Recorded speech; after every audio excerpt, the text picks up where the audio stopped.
Miami's frustration with the Miami Dolphins today is only overshadowed by my anxiety about these Miami Dolphins. It's not like they're a good team that went into another good team's house and a bounce here and there or a bad call here and there cost them the game. They went into a bad team's house, got up 17-0, and then their defense couldn't stop the run. Their offense forgot how to score. They had 19 total rushing yards. And then when they had the chance to man up and change the narrative with a 2-minute drill, they went 3 and out and decided to punt. Those are fundamental problems.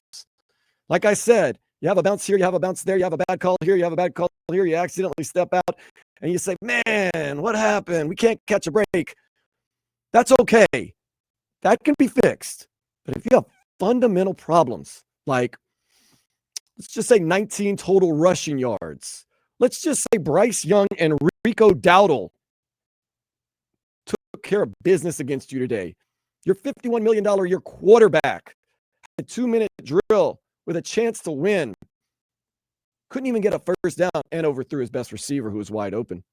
You punt instead of going for it, even though I know they're on the 20, 30-yard line, but you don't trust in that quarterback and your offensive prowess. Those are fundamental problems that have you saying we're 1-4 for a reason. 305-567-0560. I'm going to try not to talk too much today anymore. I'm going to let you do all the speaking. It's all on you now. 305-567-0560. We have Aiden in Fort Lauderdale. Go ahead, Aiden. Hey, how you doing? I appreciate you taking the phone call. Glad to have you. I truly think the problem starts with Mike. But before Mike, I think it goes back to Stephen Ross. And what I mean by that is, look, the Dolphins are worth $10 billion right now, combined with the stadium, F1, Miami Open, all of it. So Stephen Ross, unfortunately, is not going to sell the team anytime soon. But being the Miami owner he wants all the splashiness. He wants, I'm going to get the young, smart Yale head coach. I'm going to, whatever. And it's just so unhelpful because academia could take you so far. Mike McDaniel could be the smartest person ever. He could be staying up till 2 a.m. every single night, making new plays. That's awesome. But if you don't have actual game experience, you're never going to do anything.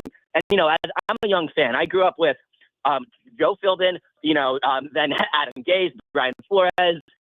It's been rough. Actually, Dan Campbell, shout out, best head coach of my time. But, it's just been disgusting. And truly, I just think Stephen Ross needs to get it together and understand I don't need a flashy play. Get a head coach who has experience. Get a GM who has experience. And then pick Noah Igbenogany in the first round. There are better things to do. And he just wants the splash is not going to be gone because the Dolphins are way too valuable and no one's going to buy them. So what do you do from there? Hire a good GM and coach who have experience. Yeah, I'm totally down with that right there.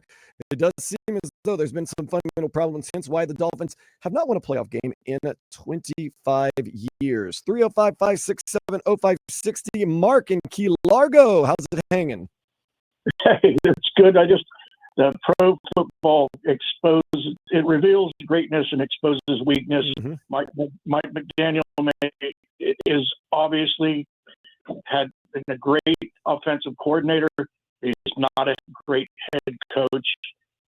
And Stephen Ross would not accept this type of incompetence from any employee in any of his other industries. So, yeah, there needs to be big changes. And the same thing with Tua, Tagovailoa.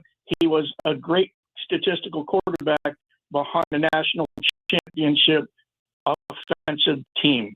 And he's not a great pro football quarterback. Mark, do you feel as though today is kind of the tipping point of the season where the Dolphins revealed to you that it's time, this is not going to be a good team this year? I go back more to last season. We were seeing this from last season, and also the fact I was upset that they didn't take Justin Herbert because, remember, Tua Tagovailoa had the same hip injury that the great running back, I forget his name right now, but it ended his playing days. You're talking about Bo Jackson? Yes. Wow. He had the exact same hip injury, and he was also, you have to look at people like he's a fighter with the glass jaw. He's susceptible. At the point you have to move on. I feel like Stephen Ross is looking at Mike McDaniel like a grandkid and being soft about not pulling the plug and not being realistic that, hey, I like this guy on paper, but he's not working out in reality. I agree with you, Mark. Last week, someone called and says, what do you think is the fundamental problem with the Miami Dolphins? Why haven't they been able to win lately? What seems to be the issue? And everybody want to say, Chris Greer, this. I said, no. They're fundamentally soft. Vic Fangio comes in, raises hell, they boo-hoo him out of town. Brian Flores comes into town, kicks you know what? They run him out of town. Dan Campbell, although he was an interim coach, Oklahoma drills, no thank you. It's that country club attitude with the Dolphins have. And then Dan Campbell now beloved in Detroit. Why? Because he's tough. Vic Fangio wins the Super Bowl in Philadelphia. Why? Because he's tough. Oh no. And plays rookie players too also. Brian Flores. He can't be head coach right now but his defense is good in Vikings. Their players love him. But our players said, over the hill, too old-fashioned. Vic Fangio leaves and said the kids want to be in the club more than they want to be at the stadium. And we said, get the hell out of here. And Vic Fangio didn't even look back. This team is fundamentally soft. And when you're soft mentally and physically, it shows in the field. And that's what happened today in that 2-minute drill. That's a tip point. I don't know if it's the end of the season, but I do know now it is hopefully just the low point in the season. 305-567-0560. We have Alex and Kendall. Alex, what's on your mind? Hey, what's up, Trevor? Hey, what's up, Danny? How are you guys? I know. All right. So here it is, right? So, I listen every morning. I wake up every morning, listen to, Joe Rose. I listen to Over the Leaderboard. I listen to you in the afternoon, Hockman and Crowder. And what pisses me off is the fact that we talk about this all the time, right? But there's no action.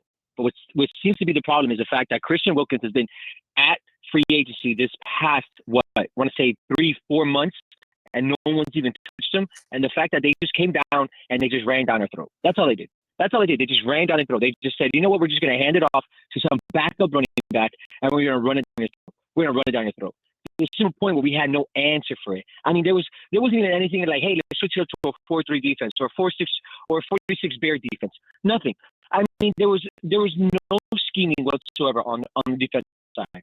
They couldn't even stop him on the goal. They couldn't stop him on the goal line either when they had the thing stacked.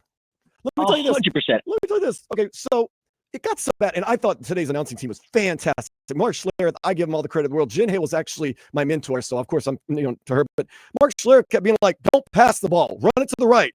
Don't pass it." I just keep running it to the right. It's that obvious. It was so bad. It was so bad. It looked like somebody was playing video games against us. And then we flipped the script on the offensive side of the ball. Darren Waller, they were talking about how he's going to be the comeback player of the year at the halftime show and all this greatness.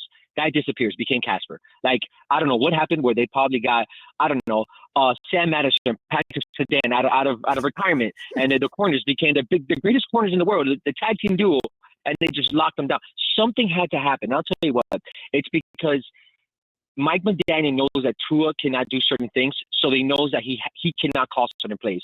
But if you're handicapped and if you know you're about to lose your job, don't you think that you're going to go ahead and try to do something out of this world to try to make something happen? I mean, Alex, how about go for it on 4th down instead of punting the ball with less than 2 minutes left? How about do something crazy like that? I mean, to be honest with you, and 100% honest with you, that is the number one thing. If I'm Stephen Ross right now, I'm having a phone call with you saying, why would you give them back the ball when they just ran down our throat 200 and something yards? You haven't been able to shut them down for the 3rd and 4th quarter. I mean, it's Pee-wee football. I mean, come on, for God's sake. For God's sake, my mom is 75 years old, and she even says, she goes, this is just terrible. I don't even know football, and I know don't give the ball to the opponent when they're just going to go ahead and score on you. I mean, it's absolutely unbearable. It's honestly just, I will bench Tua. Let me see Q Newers. Let me see some aggressiveness on the offensive side of the ball. Let's see some spark on there. Everybody talks about Tyreek Hill wants to rework the contract. You know what? I truly believe that Tyreek Hill was clapping his hands because he doesn't have to be with subpar Dolphins anymore on the offensive side of the ball. Alex, I'm just as frustrated as you right now. It has been one of those days. One of those days.